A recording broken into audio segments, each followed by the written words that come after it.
Welcome back to our conversation with Julie Cole from Mabels Labels, and joining us remotely is Sandra Lalonde from Calypso. Sandra, let's start with you. Tell me a little bit about inclusion at Calypso. So at Calypso we sell fun, and we want all of our employees to have fun, so they treat our clients exceptionally well, and our clients have a memorable day with their families. In order to do that, we want our team to be a reflection of our clients that are coming through the gate. And to do that, we open up our positions to everyone, no matter what their disability or ability may be. We want to take a look at their skills. I'm not as much concerned with their disability as I am their skill level to do the job. So we take a look at it from that perspective. As you know, Lisa, 1 in 5 people have a disability. Very few of those will advise their employer that they need an accommodation. So this year in particular, we've made it a priority to take a closer look at that so that everyone can enjoy their job at Calypso no matter what. I think Sandra makes some really good points. Agreed. Sandra, can you tell us a little bit about what role innovation plays in a company that wants to be a change maker? So look, if you know about Calypso, we've been the innovators from the very beginning. We have Canada's largest water cart here, so innovation is a part of what we do. Thinking outside the box is easy. It's the doing outside the box that is the challenge, right? So implementing those great ideas is the key to the innovation. Taking that into consideration every year, taking a look at SWOT, what did we do well? How can we get better? And then changing that every year, setting new priorities. I mean, the reason we plan is to accommodate change, right? So we always want to take a look at starting with a plan and how do we accelerate that plan through our season. Julie, back to you. Inclusivity is a process, and I'm sure you encountered some challenges. Can you speak to some of those challenges and how you overcame them? That's a really good point. I think one of the challenges, and I think this is something that prevents companies from making inclusive hires, and I think I want to bring this up because they make assumptions. I think we make assumptions about how people with disabilities might work and what some of the challenges might be. And I know at Mabels Labels, we had made some assumptions as well. And we learned, we had egg on our face. I remember we had one employee and everyone assumed that he was packing up the labels slower than everyone else. Well, then we introduced a technology where people would sign on and we would see how much they would pack up in an hour. And as it turned out, he was our fastest packer. But because he was so methodical, and it did take him a little bit longer to train, which is fine. And I found that that's a great investment. Sometimes training may take a little bit longer, but at the end of it, he always comes back. Every summer for our busy season, the loyalty is unbelievable. And we had this other hire last summer too. And I brought him on because he's actually a friend's son. And he had gone to 5 interviews and couldn't get through the interview process. Interviewing can be very challenging for people.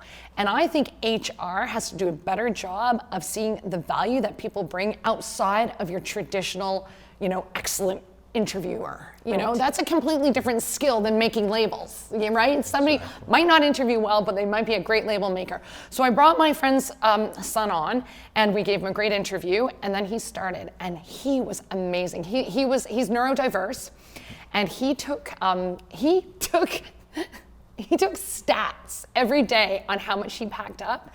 And we realized by the end of the summer, the average packer would do 55 an hour. Twice he did 110. Wow. And we discovered by the end of the summer, by what he had collected, his own data of what he had packed up, that he sent out 12% of our entire orders in the summer, which is significant. So, I think employers have to stop making assumptions about people with disabilities and how productive they are. What you're saying really holds true for everybody in the workforce. Totally. And then this is what we got to get that message out there. For sure. That it's not just about persons with disabilities that don't make assumptions. It's about everybody. And also, people worry about what if it's not a fit for my company. You have that with neurotypical employees too that aren't a fit. Like that happens. So sometimes it's going to work out and sometimes it's not, just like with any employee.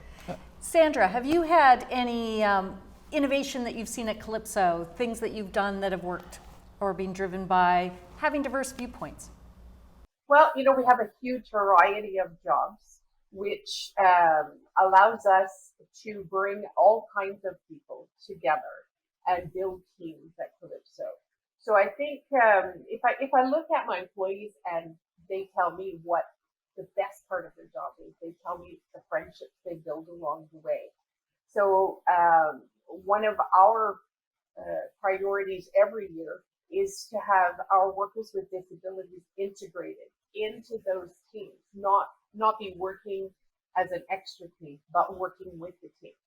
So what we have seen over the years we've been doing this is we have those friendships forming at all levels. So the teamwork is there and it becomes a part of the DNA going forward. Couldn't have said it better myself, Sandra. Julie, no, you have a very diverse company, and I always hear in some of the research or what I read that having diversity in the workplace leads to innovation.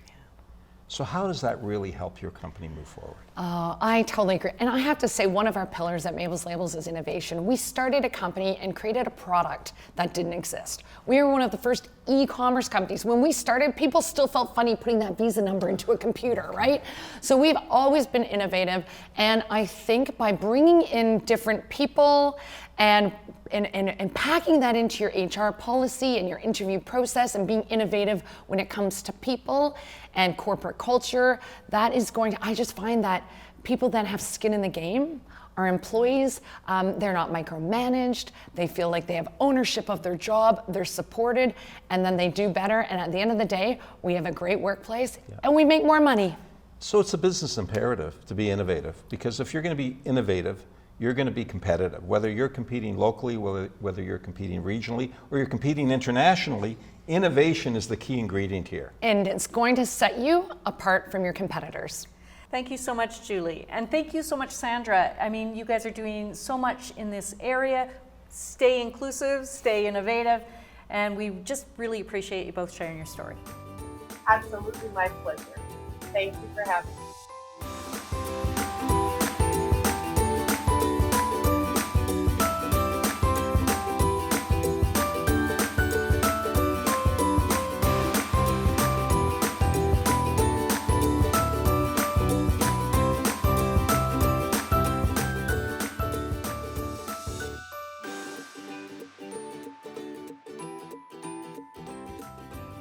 I want to encourage all of the change makers out there to go above and beyond so that anyone can get the job they want.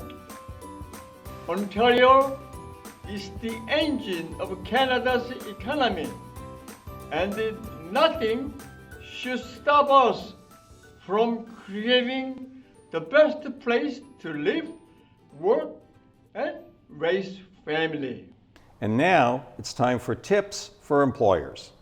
Well, the first tip is to understand the business case about hiring persons with disabilities, how they can bring skill sets to your workplace and help increase your productivity.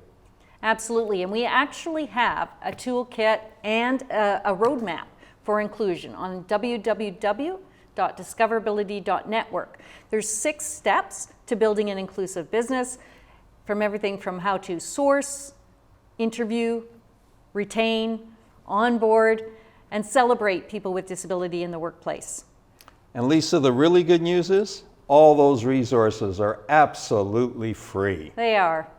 And this, Lisa, takes us to the last word.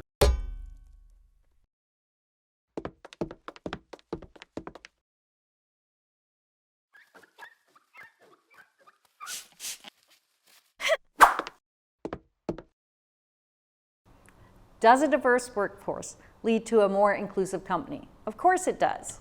Well, Lisa, we got some great information today, but I have to tell you, I still have questions. Of course Okay? you do, Louie. Well, of course I do. It's my nature, right? So, Should that diversity or that inclusive environment be imposed, or should it just happen naturally? Well, I'd love to say it would happen naturally, but like most things, when we have change, we have to be a little bit more intentional in it. So unconscious bias, unfortunately, rears its head. So sometimes we have to create policies or procedures that can help people, nudge them in the right direction, move things along in the right way. People do things in different ways. Sometimes we have to provide accommodations. So we just need to set that into our policies and procedures, share it out across the company so that everybody can move towards that inclusion. I heard a lot today during today's episode about different ideas, lots of ideas. Won't that just cause confusion for me and people in the workplace? Won't it kind of detract from the focus of the organization? No, the focus is always going to be on the productivity and profitability of the organization. I mean, that's what businesses are there for. So we've learned a lot about how people with disabilities can bring, there was a 2018 study by Accenture that showed us that companies that are inclusive of people with disabilities have 28% higher revenue, 2 times the net income. And there was another report that said 87% of consumers would prefer to give their business to a company that's inclusive. So we're not losing focus, we're actually adding value to the organization. Okay, so you're saying this even extends to the consumers? Yes, I am. Okay, so if I spend a lot of money on this, am I really going to move that needle in my organization? Well, not necessarily. So it's not just about the money. It's about building that change making into our DNA. So it's a journey. It's not a one and done. You can't simply say, okay, I provide accommodations, I'm now inclusive. I've got a policy, I'm now inclusive. We have to really start from beginning to end and make sure we're rolling out that inclusion incrementally, as well as starting with our policies and procedures. You know, I want to focus on that word accommodation. Okay. I hear this a lot. Okay, and I'm not sure I understand it yet. Okay, because doesn't that mean like I'm giving people a break, and wouldn't that cause some kind of a backlash? So accommodations aren't extras. They're simply allowing somebody to do their job, but in a different way. So think of it like a company giving everybody a set of shoes to be able to do their job. So we all get a size 7 pair of white sneakers. Well, that may not work for somebody who's in a different division and needs, a sandal. Or it might not work for someone who needs a different size or a different color. So really what we want to do is not give everybody an identical shoe. We want to give them a shoe that fits, that allows them to do the job that they've been hired for. Well, I have to tell you, that size 8 shoe isn't going to work for me either. So, I think I'm starting to understand what you're saying. It's really about giving everyone the tools to be the best they can be. Absolutely. I can't argue with that, Lisa. And that's the last word, folks.